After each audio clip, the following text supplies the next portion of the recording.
Hello students, तेजस institute के online platform पर आपका स्वागत है। आज का हमारा टॉपिक है यूज़र इंटरफेस। यूज़र इंटरफेस क्या है, सबसे पहले इसकी डेफिनेशन पढ़ेंगे।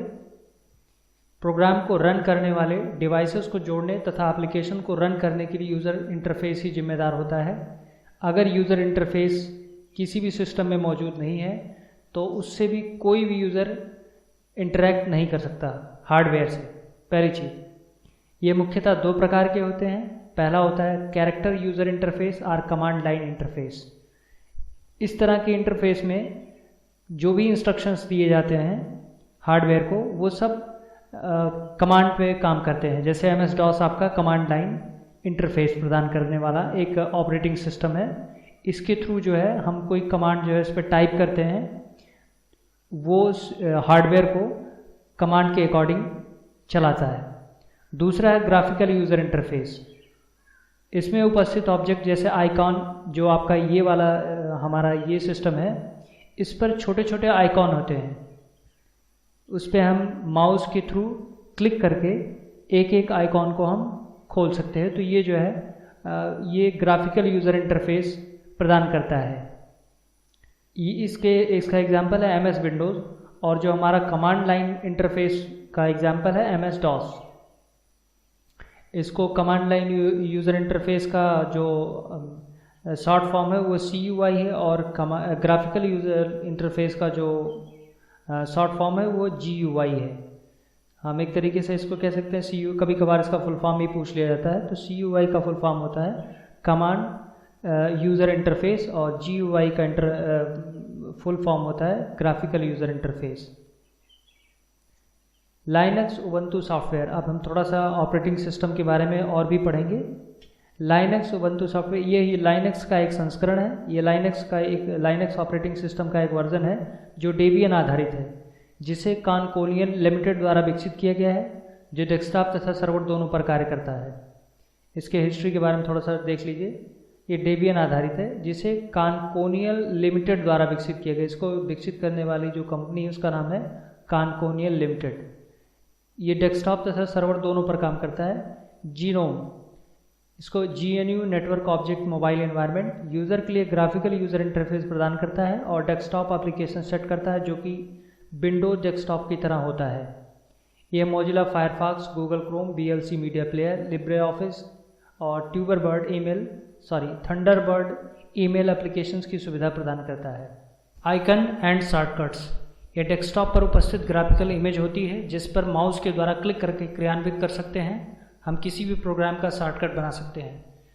सिस्टम सॉफ्टवेयर, हम जब भी कोई अपना सिस्टम ऑन करते हैं, हमारा PC होता है, पर्सनल कंप्यूटर या लैपटॉप हो, जो हमें छोटे छोटे उस पर ये इमेज दिखाई देती हैं, इन्हीं को हम आइकन बोलते हैं। ये देखिए जो हमने ये लगा रखा है, ये सारी की सारी इमेज जो है वो आइकन कहलाती हो, चाहे फाइल हो, फोल्डर हो, कुछ भी हो, उन सभी को हम आइकन बोलते हैं। तो ये सब की सभी जो है आइकन कहलाती हैं। दूसरा है सर्च और कंप्यूटर। स्टोर की गई फाइल एप्लीकेशंस को सर्च करता है। तीसरा टॉपिक है फाइल्स, जो हमारा सर्च एप्लीकेशन होता है, जिसे हम सर्च करने के लिए बोलते हैं। जैसे देखिए, ये आपका सिस्टम है और ये फाइल एक्सप्लोरर है। आप यहाँ पे देखेंगे ये सर्च बॉक्स है, यहाँ पर हम किसी चीज़ को सर्च कर सकते हैं। इस जगह पर जैसे हमने अगर कुछ भी टाइप किया तो सिस्टम के अंदर जो भी चीज़ें उससे संबंधित होगी वो सीधे वो जो है हमारे इस पे सिस्टम पे नज़र आने लगी। जैसे हमने इस पे एयरफोर्स पायलट का एक जो है हमें फ़ोटो निकालना है, तो एयरफोर्स यहाँ पे हमने क्लिक किया। अब एयरफोर्स के नाम से, एयरफोर्स पायलट नाम से कोई भी यहाँ पर फाइल मौजूद नहीं, इसलिए वो जो है नहीं दिखाएगा। अब यहाँ पर अगर एयरफोर्स पायलट की फ़ोटोग्राफ इसमें मौजूद है तो डायरेक्टली ये जो है खुल के आपकी स्क्रीन पे दिखने लगेगा। तो आप जो है यहाँ से सर्च ऑप्शन से सर्च क्वेश्चन करके आप जो है जो भी आपके डिस्क में चीज़ें रखी हुई हैं वो बाहर आ सकती हैं, उनको जो है डायरेक्टली आप अपनी स्क्रीन पे देख सकते हैं। तीसरा जो टॉपिक है फाइल्स है। ये डॉक्यूमेंट्स, पिक्चर्स, वीडियो आदि को प्रदर्शित करता है। फाइल्स में किसी भी चीज़ को आप स्टोर करके यानी व्यवस्थित ढंग से रख सकते हैं। तीसरा फायरफॉक्स एक वेब ब्राउज़र है जो इंटरनेट एक्सेस करने की सुविधा देता है। जैसे आपका गूगल क्रोम है, उसी तरह से फायरफॉक्स भी एक वेब ब्राउज़र है जिसके थ्रू जो है आप इंटरनेट जब एक्सेस करते हैं तो ये किसी भी चीज़ को वहाँ पे अगर आप खोजना चाहते हैं तो ये क्या करता है, यूज़र को सुविधा देता है कि आप वहाँ पे जाके वेब ब्राउज़र में कोई भी चीज़ एक्सेस इंटरनेट पे एक्सेस करके जानकारी प्राप्त कर सकते हैं। तीसरा जो है लिब्रे ऑफिस। लिब्रे ऑफिस एक तरीके का एप्लीकेशन पैकेज है। इस पैकेज में आपके writers, impress, Calc, base database, writer जैसे आपका उसमें माइक्रोसॉफ्ट वर्ड होता था वो काम लिब्रे ऑफिस में राइटर करता है।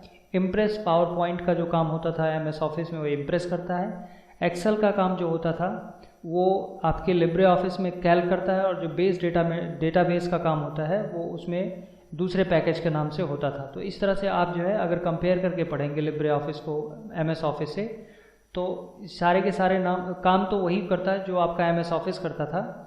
तो उसमें कुछ फीचर जो है काटे गए हैं, कुछ फीचर, चूँकि ये ओपन सोर्स एप्लीकेशन सॉफ्टवेयर है, ये फ्री ऑफ कॉस्ट जो है इंटरनेट पे मौजूद है। यह एप्लीकेशन पैकेज है जो डॉक्यूमेंटेशन, प्रेजेंटेशन तथा स्प्रेडशीट की सुविधा देता है, बिल्कुल MS ऑफिस की तरह। अब तीसरा उबंटू सॉफ्टवेयर। ये सॉफ्टवेयर को इंस्टॉल तथा रिमूव करने की सुविधा प्रदान करता है। उबंटू सॉफ्टवेयर ये जो है किसी भी सॉफ्टवेयर को इंस्टॉल तथा उसको रिमूव यानी सिस्टम से डिलीट करने की प्रक्रिया को करवाने में ये सुविधा प्रदान करता है। आपका सिस्टम सेटिंग 7वां टॉपिक आपका है, 7 नंबर टॉपिक सिस्टम सेटिंग। आप display, icon, printer, date and time तथा अन्य प्रॉपर्टीज़ को बदल सकते हैं। सिस्टम सेटिंग के अंदर जाकर आप इतनी चीज़ों को, इससे भी ज़्यादा जो भी फीचर्स उसमें मौजूद हैं, सेटिंग्स में जाके आप सिस्टम की सारी चीज़ों को आप वहाँ से बदल सकते हैं, चीज़ों को जो है जान सकते हैं। जैसे ये सिस्टम सेटिंग्स है, ये आप जो है अंदर से जाके यहाँ पे सिस्टम की डिवाइसेस, नेटवर्क, इंटरनेट और ये personalisation, accounts, time, languages, easy of access, privacy, update and security, इन सारी चीज़ों को आप यहाँ से जो है एक एक करके अगर आप चाहेंगे तो यहाँ से चीज़ों को बहुत अंदर जाके बदलाव कर सकते हैं। जैसे आपका लॉक स्क्रीन पे कौन से कलर्स हैं, अकाउंट्स में किस अकाउंट्स को आपने इस पर लगा रखा है, Bluetooth, printers, mouse, display, notification, application power, time and languages, इसमें दिखे स्पीच रिकॉग्निशन और रीज़न, डेट इसमें दिखे। तो इन सभी चीज़ों को आप जो भी आइकन आपके सिस्टम डिस्प्ले यहाँ पे आपके डेस्कटॉप पे डिस्प्ले कर रहा है, इन सभी चीज़ों में आप बदलाव कर सकते हैं सेटिंग में जाके, सिस्टम सेटिंग में जाके। तो उसी के बारे में बताया गया। ट्रैश, ये रिसाइकिल बिन है जहाँ डिलीट की गई फाइल्स को देख सकते हैं। जो भी आप डिलीट करते हैं, जब भी कोई फाइल सिस्टम के आइकॉन से सिस्टम पे जो डेस्कटॉप पे कोई भी फाइल अगर दिख रही है, अगर आपने उसे डिलीट किया तो सबसे डायरेक्टली वो पूरे सिस्टम से डिलीट नहीं हो जाती, बल्कि वो जाके रिसाइकिल बिन में स्टोर हो जाती है। जब आप रिसाइकिल बिन से डिलीट कर देते हैं तब सिस्टम से पूरी तरह से वो फाइल जो है ख़त्म हो जाती है।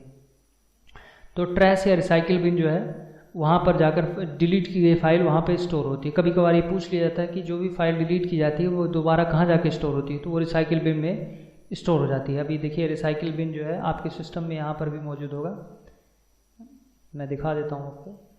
ये रिसाइकिल बिन का आइकन जो है कहाँ पे दिख रहा है, सिस्टम के ये रहा रिसाइकिल बिन। तो जो फाइल्स डिलीट की जाती हैं वो रिसाइकिल बिन में इसी तरह से आके स्टोर हो जाती हैं।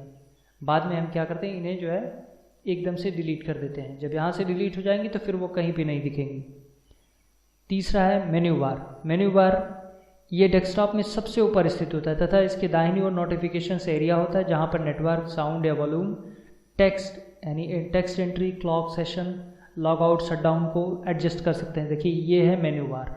यहाँ से आप पावर, सेटिंग्स, फाइल एक्सप्लोरर, ये जो भी मतलब यहाँ से आप पूरे तरीके से सिस्टम को जो है कंट्रोल, जैसे अभी उन्होंने यहाँ पे लिखा है, यहाँ पे देखिए रीस्टार्ट कर सकते हैं, शट डाउन कर सकते हैं, स्लीप मोड में कंप्यूटर सिस्टम को ले जा सकते हैं। तो मेन्यू बार से आप इन चीज़ों को कर सकते हैं। या जो है सर्च बॉक्स में आप यहाँ पे कोई भी चीज़ टाइप करेंगे तो डायरेक्टली आपके सिस्टम पे डिस्प्ले करने लगेगी। तो इस तरह से ये जो है। दूसरा टॉपिक है टास्क बार। ये डेस्कटॉप के नीचे स्थित होता है जिस पर ऑपरेशनल परफॉर्मेंस को देख सकते हैं। ये जो है आपका टास्क बार है। चीज़ हमने किन किन फाइल्स को खोल रखा है वो सारी चीज़ें यहाँ पे दिख रही हैं, या हमने जिन फाइल्स को पिन अप कर रखा है, जैसे हमने यहाँ पे इंटरनेट एक्सप्लोरर को पिन किया है और हमने ये क्रोम ब्राउज़र को पिन कर रखा है, तो ये सारी चीज़ें आपको यहाँ पे टास्क बार पे नज़र आ रही हैं। स्ट्रक्चर ऑफ उबंटू, थोड़ा सा जो हमारा Ubuntu application software system software है उसके बारे में थोड़ा देख लेते हैं। सबसे पहले टाइटल बार, ये विंडो के सबसे ऊपर स्थित होता है तथा प्रत्येक विंडो का एक विशेष नाम होता है। टाइटल बार सबसे ऊपर होता है। दूसरा कंट्रोल बटन, टाइटल बार के बाईं ओर 3 बटन होती हैं जो क्लोज, मिनिमाइज तथा मैक्सिमाइज। देखिए 1 2 3, ये मिनिमाइज का बटन है, ये मैक्सिमाइज का और ये कट का बटन है। तो इस तरह से कंट्रोल बटन। लेफ्ट पेन, इसमें desktop, documents, downloads, music, picture, videos, trace, network और रिसेंट विकल्प होते हैं जो आपने देखा भी। राइट पेन, ये सबसे बड़ा पेन होता है जो डायरेक्टरीज को प्रदर्शित करता है। How to change mouse properties, हम जैसे माउस की प्रॉपर्टीज़ को कैसे बदल सकते हैं, ये जो है स्टेप्स फॉलो करके हम माउस की प्रॉपर्टीज़ को बदल सकते हैं। इसके राइट क्लिक को लेफ़्ट क्लिक बना सकते हैं, लेफ़्ट क्लिक को राइट क्लिक बना सकते हैं। इस तरह से इसमें बहुत सारी चेंजेस। सिस्टम सेटिंग्स के आइकन पर क्लिक करने के पश्चात सेटिंग की विंडोज़ प्रदर्शित होती है। यहाँ पर जाएंगे आप सिस्टम सेटिंग्स में, ये यहाँ पर क्लिक करेंगे। हार्डवेयर में माउस तथा टच पैड आइकन पर क्लिक करेंगे। इसके जनरल भाग में माउस के प्राइमरी बटन दाएं तथा बाएं की प्रॉपर्टी को बदलना, स्पीड को तेज करना तथा पॉइंटर स्पीड को बदल सकते हैं। यहाँ सेटिंग्स में जाएंगे, सेटिंग्स में आप जाएंगे, फिर इसके बाद डिवाइसेस में, डिवाइसेस के बाद फिर माउस में आप माउस को खोजेंगे। ये देखिए माउस एंड टच पैड है, यहाँ से आप इसको बदल सकते हैं, स्क्रॉल टाइमिंग या जो भी है। ये माउस की प्रॉपर्टीज़ को आप चेंज कर सकते हैं, लेफ़्ट को राइट, राइट को लेफ़्ट कर सकते हैं। इस तरह से इसकी सेलेक्ट योर प्राइमरी बटन, यहाँ से आप इसको बदल सकते हैं। Roll the mouse wheel to scroll, तो ये चीज़ें। How choose how many lines to scroll each time, यहाँ से इसको चेंज कर सकते हैं। Scroll inactive windows when I hover over them, तो ये सारी चीज़ें आप माउस के प्रॉपर्टीज़ में यहाँ से चेंजेस कर सकते हैं। तो आपने देखा कि इस तरह से। How to change system date and time, सबसे पहले समय पर क्लिक करेंगे, क्लिक करें, ड्रॉप डाउन मेन्यू में से टाइम एंड डेट पर विकल्प का चयन करें तथा डेट एंड टाइम को सेट करें। इस जो भी स्टेप्स लिखा है आप इसको सीधे सीधे जाके आप यहाँ पे सेटिंग्स में आप जाके और चीज़ों को जिस तरह से बताया गया उसी चीज़ों इन्हीं स्टेप्स को फॉलो करके आप टाइम को बदल सकते हैं। How to change display properties, screen के वॉलपेपर या स्क्रीन सेवर को बदलने के लिए डिस्प्ले प्रॉपर्टीज़ का चयन कर सकते हैं। सिस्टम सेटिंग्स के पर्सनल भाग के अपीयरेंस को विंडो प्रदर्शित होगी जहां आप वॉलपेपर को परिवर्तित कर सकते हैं। वॉलपेपर का मतलब जो हमारे सिस्टम की स्क्रीन पे दिख रहा है वो वॉलपेपर है। सिस्टम को बंद होने के बाद स्क्रीन सेवर एक काम करता है जो डिस्प्ले होता रहता है। तो सिस्टम सेटिंग्स के अंदर जाकर आप पर्सनल नाम के एक यहाँ पे देखिए सिस्टम सेटिंग्स में आप जाएंगे तो पर्सनल यहाँ पे देखिए अभी कहाँ पे है पर्सनल,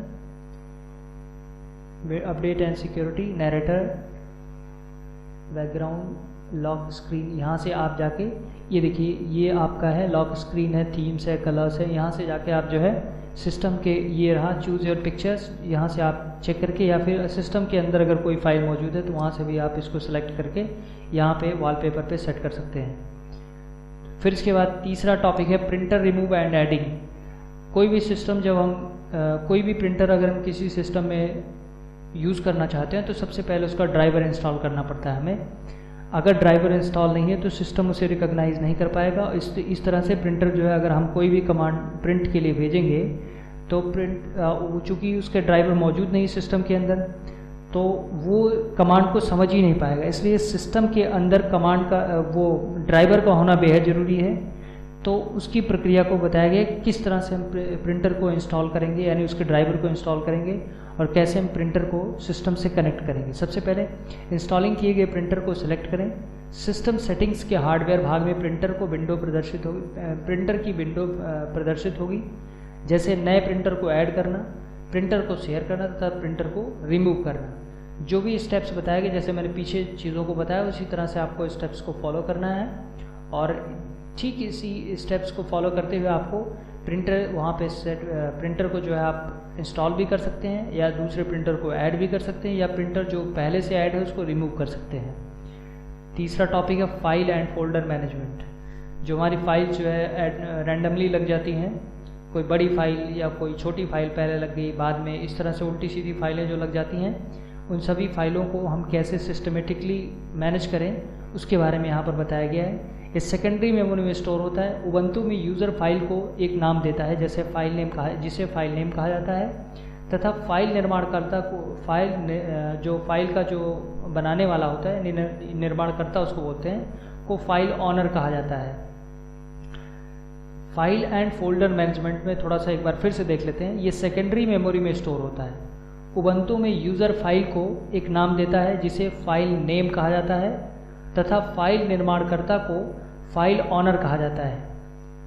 पहला टॉपिक, आप फाइल तथा फोल्डर को क्रिएट तथा डिलीट कर सकते हैं, फाइल्स के कंटेंट को देख सकते हैं तथा उन्हें परिवर्तित कर सकते हैं। जैसा कि आप लोग जानते भी हैं, अभी तो बहुत सारे, जैसे हमने कोई फाइल बनाया इस तरह से, ये न्यू पे गए, ये फाइल हमारी फ़ोल्डर बन के तैयार हो गई। इसका कोई नाम भी दे सकते हैं या इसे डिलीट भी कर सकते हैं। अब हमें ज़रूरत नहीं इसकी, तो हम इसको डिलीट कर देंगे।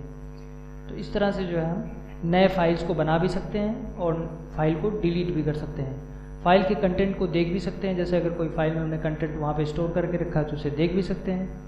अब थोड़ा सा 2 नोट्स हैं, इसको देख लेते हैं। उबंटू में विभिन्न प्रकार की फाइल्स होती हैं जिन्हें एक्सटेंशन से पहचाना जाता है। एक्सटेंशन का मतलब ये होता है जब फाइल को हम सेव करते हैं तो उसका लास्ट में कुछ एक्सटेंशन दिखता है, जैसे .txt हुआ, .stm हुआ, .html हुआ। तो जिस तरह की फाइल रहती है उसी तरह से उसका एक्सटेंशन दिखता है उस पर। फोल्डर, अभी ये .odf ये राइटर का एक्सटेंशन है, .exe ये एग्जीक्यूटेबल फाइल का एक्सटेंशन है, HTML ये HTML का फाइल एक्सटेंशन है, .txt ये टेक्स्ट फाइल का एक्सटेंशन है, .eml ये ईमेल का फाइल एक्सटेंशन है।